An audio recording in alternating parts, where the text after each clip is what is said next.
What would each of you tell your 17-year-old self?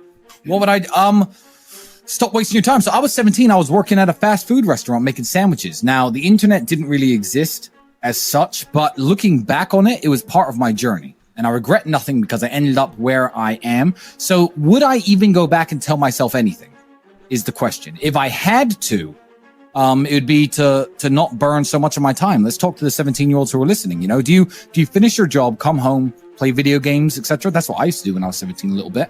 What I didn't do is come home and think, okay, fuck, let's work on something new. Let's try and build something. Let's start a YouTube channel. Let's start creating content instead of consuming content.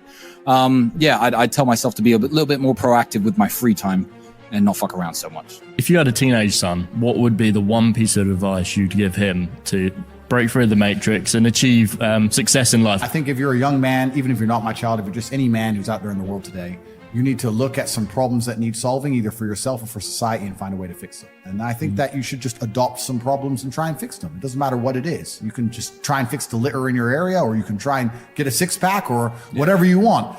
Men are builders. The modern world, call me misogynistic, the modern world was built by men. Every building you're in was built by men. Every road you drive on was built by men. We're builders, we build things, and that's what you should be focused on. Have you got any advice for 21-year-olds who, I guess, seem pretty lost and they don't really know which direction to go in? What would you offer to those guys in terms of advice? Oh, I've got loads of pieces of advice. Loads. If you don't know what to do, don't go to university. Yeah. That's the first thing.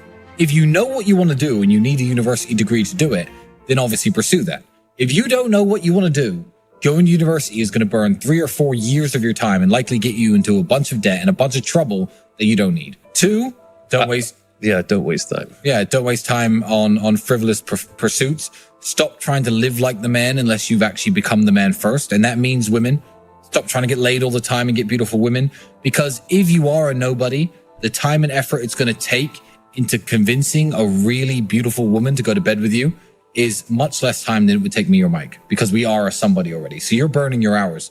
Don't chase women too much. Don't chase having fun too much. Don't chase clout too much. Don't try to be seen in cool places that you can't actually afford to be in. You know, Dubai is actually a very interesting example of this. I'm going to go off on a bit of a tangent here, but that's all good advice. It's simple. Dubai is a very good example of this because Dubai is a place where people can look like they're doing something big when they're doing absolutely nothing at all. Mm-hmm. There are hotels in Dubai, like the hotels I stay at, that are 1, 2, 3 grand a day, 10 grand a day. They do exist. And there are also hotels in Dubai up near the old town where, you know, the laborers and the workers stay that cost $35, $40, $50 a day. That does happen. You could fly to Dubai, and people do this. Men do this with no money. They come to Dubai with their friends. They have no money in their pockets. They have a nice shirt that they'll wear. Fine. And they'll take a taxi from their really cheap hotel down to downtown, picture in front of the Burj Khalifa, click, picture in front of a Lamborghini, click. Now they're a guy with a picture in front of a Lamborghini in Dubai. They're a guy who hangs out in Dubai now. He's at the Burj Khalifa.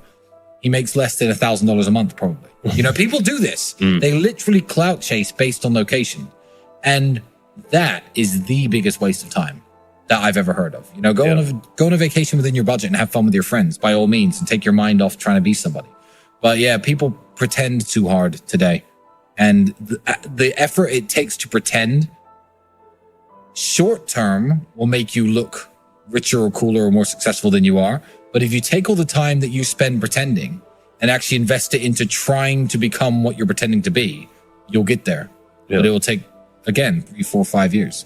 I use this analogy a lot. Maybe I overuse it, but you need to find a way to some degree to escape the matrix.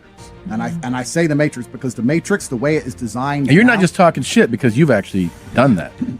I've escaped the matrix. Yeah. I've literally escaped the matrix in nearly every form. So any form of oppression no longer applies to me. I can't be canceled. No, I can say what I want. My finances are secure. I've escaped the matrix. And when I talk about the matrix, it primarily applies to men because men are the backbone of the slave force.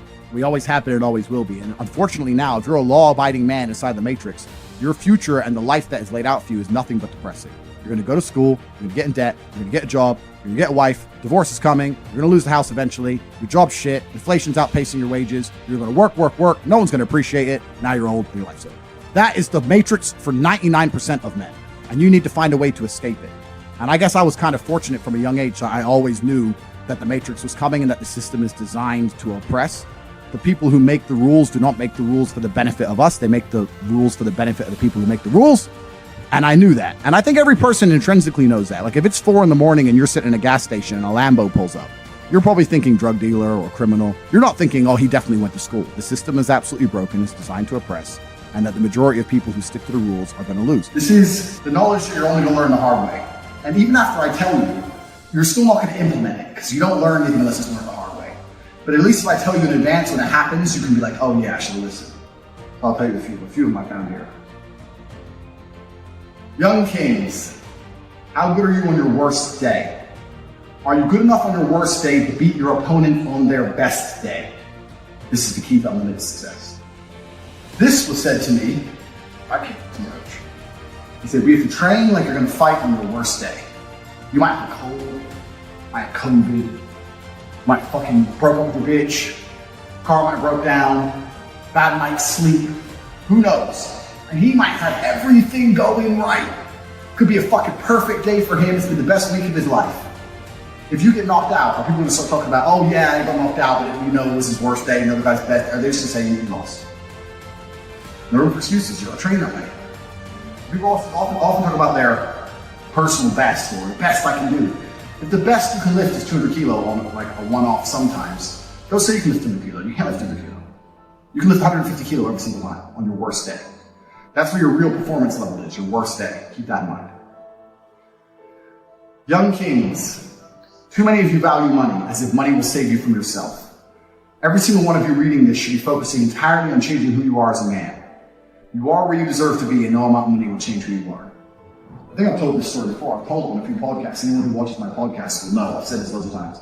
Money is an amplifier.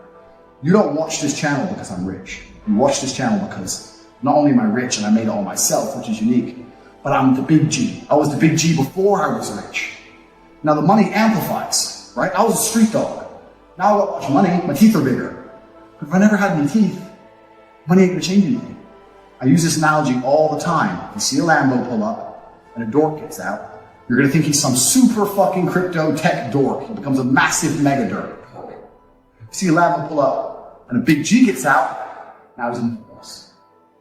The car amplifies who the person is. It doesn't change who the person is. The car is not gonna make the keep a mob boss. It's just gonna amplify who he already was. Money's an amplifier. So a lot of you people are out here chasing money, you need to strongly look at who you are as a character. Why I think I fight. Do I enjoy it? No. Do I enjoy training? No. Do I enjoy cutting weight? No. Am I nervous? Yes. Do I think to myself, what am I doing? Yes. Completely. Unfortunately, it's one of those things you're either born with or you're not. And the only way I can explain it to try and make it make any sense is that if I'm not doing something which is either extremely difficult or extremely stressful, I'm in a perpetual state of crippling boredom. I can't explain it. I see other people live their lives and they're like, oh, I can't wait for the weekend because I want to watch this movie. I think, who cares about a movie? You're looking forward to the weekend for a movie?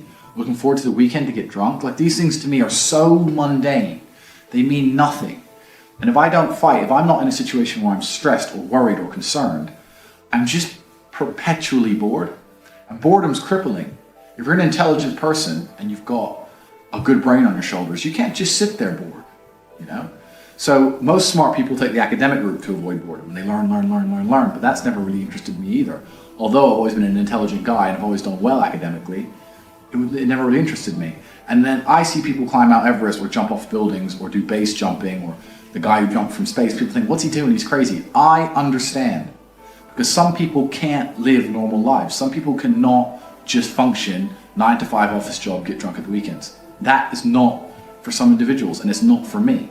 So I have to find something which keeps me physically tired enough to stop me going AWOL, and mentally tired enough. And I've chosen fighting, because without this, when I'm not in training, I wake up every day and think, okay, what am I going to do today? It's 9 a.m. on a Tuesday, I'm bored. It's just a random lifestyle, because I'm constantly looking for never-ending entertainment, and it doesn't exist. I think the only thing that could stop me fighting is if I had enough money to constantly entertain myself. Unless I'm a billionaire, I need something that keeps me focused and keeps me occupied in life. With fighting, I have to train twice a day and I have to train hard. The stress it brings in every aspect can replace fun, and my mind is occupied. It occupies me. It's the only way I can try and explain it. It occupies me, and I could never stop doing this even if I lost 100 fights. because I'm not built to live a normal existence. I can't do it.